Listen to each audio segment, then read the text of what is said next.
Hi dear शिक्षक साथियों, आप सभी का स्वागत है आपके अपने चैनल स्टडी विथ राहुल 24/7 पर। बहुत सारे शिक्षक जो आवेदन कर चुके हैं ट्रांसफ़र पोस्टिंग के लिए, अब एक नए ई शिक्षा कोर्स पर नोटिफिकेशन दिख रहा होगा। ये जो नोटिफिकेशन, ये जो पॉपअप दिख रहा है म्यूचुअल ट्रांसफ़र का, ये आप सभी देख रहे हैं कि आ चुका है, ई शिक्षा कोर्स पर शो करने लगा है। लेकिन गाइडलाइन जो है बिहार सरकार शिक्षा विभाग की ओर से पुनः एक बार दी जाएगी। अभी इसमें आप लोग अफरा तफरी ना करें।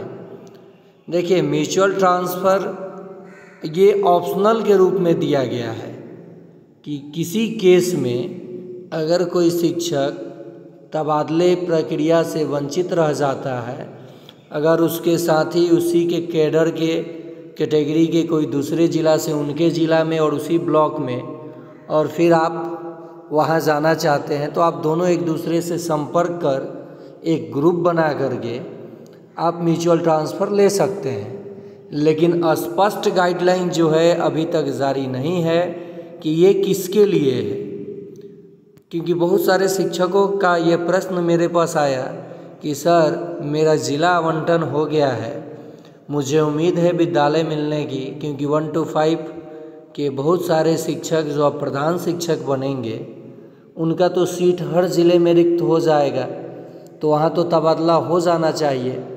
तो इसको लेकर के विभाग सब कुछ स्पष्ट करते हुए एक गाइडलाइन जारी करे म्यूचुअल ट्रांसफ़र पे, और उसके बाद शिक्षक इसमें कैसे अप्लाई करेंगे, कौन कौन एलिजिबल होंगे म्यूचुअल ट्रांसफ़र के लिए। अब यहाँ प्रश्न आ रहा है कि क्या सक्षमता 2 के शिक्षक, क्या TRE 3 में जो अभी बहाल हुए हैं शिक्षक, उनके लिए भी ये मान्य होगा। तो जहाँ तक मैं बता दूं कि अभी इन दोनों के लिए ये मान्य नहीं है गाइडलाइन के अकॉर्डिंग, क्योंकि गाइडलाइन में तो दिया ही नहीं गया है।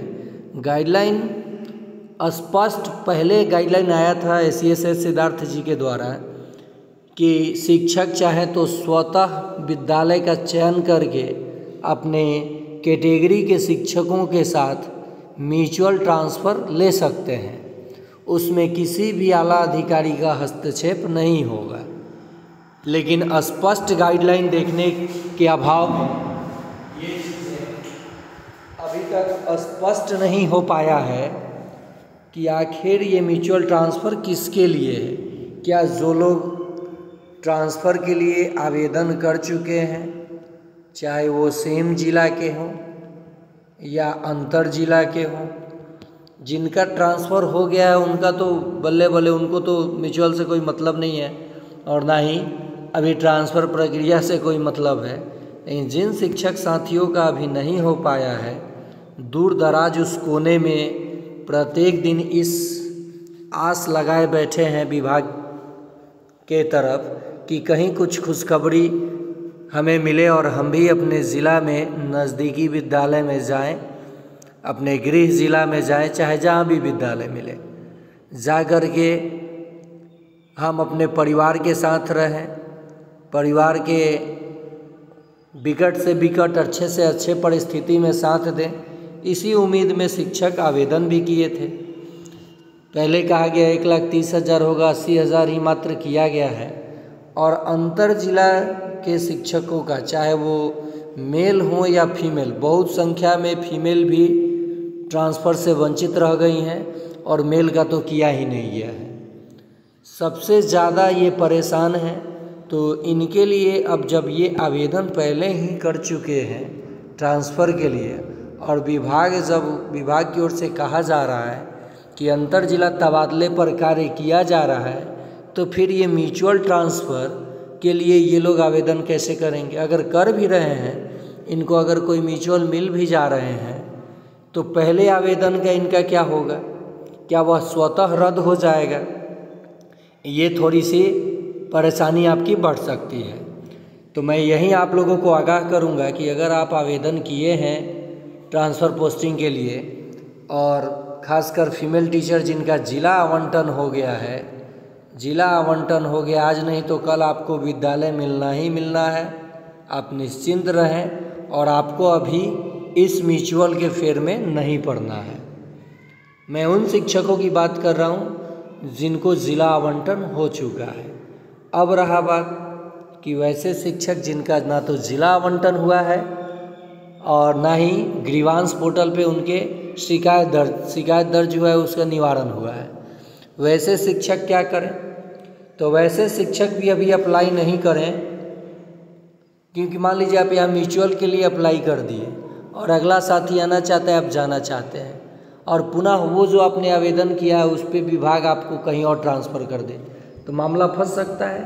खैर, इसको लेकर के मैं आपको 100% जानकारी तब दूंगा जब गाइडलाइन अच्छे से जारी होगा शिक्षा विभाग बिहार सरकार की ओर से, तब जा कर के कौन कौन म्यूचुअल के लिए एलिजिबल होंगे, TRE 3 इसमें शामिल होंगे कि नहीं, सक्षमता 2 के शिक्षक इसमें शामिल होंगे कि नहीं, ये देखने वाली बात होगी।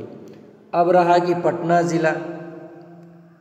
ज़िला से ना ही कोई म्यूचुअल करना चाहे, जो पटना ज़िला में पहले से शिक्षक हैं वो कहीं जाना चाहते हैं? नहीं जाना चाहते हैं, वो पटना में ही रहना चाहते हैं। तो आप लोग आवेदन अगर किए हैं पटना के लिए, पटना के मूल निवासी हैं, तो आपको प्राथमिकता मिलेगा और अंतर जिला में ही आपका तबादला हो सकता है, ना कि म्यूचुअल में। म्यूचुअल में कोई पटना छोड़कर नहीं जाना चाहता है, बहुत कम, इक्का दुक्का मिलेंगे जिनके साथ कोई बड़ी परेशानी होगी। अब रहा बात कि इस म्यूचुअल के लिए आप ज़िला में जो लिस्ट देखना चाहते हैं, मेरे पास भी एक कॉल आया कि सर आप वैशाली से बोल रहे हैं, हम समस्तीपुर से वैशाली आना चाहते हैं, वैशाली आना चाहते हैं। मैंने बोला नहीं, मैं तो सारण जाना चाहता हूँ, मैं सारण का हूँ, वैशाली में पोस्टेड हूँ, सारण जाना चाहता हूँ। तो इसमें किस शिक्षक का नंबर दिखाई दे रहा है, OTP कैसे आ रहा है, अप्लाई कैसे करना है, ग्रुप ज्वाइन कैसे करना है, ग्रुप बनाना है, म्यूचुअल ट्रांसफ़र ऑप्शनल ही है कि अनिवार्य कर दिया जाएगा और बचे शिक्षकों का तबादला नहीं हो पाएगा, ये सब अभी अफवाहों से दूर रहें।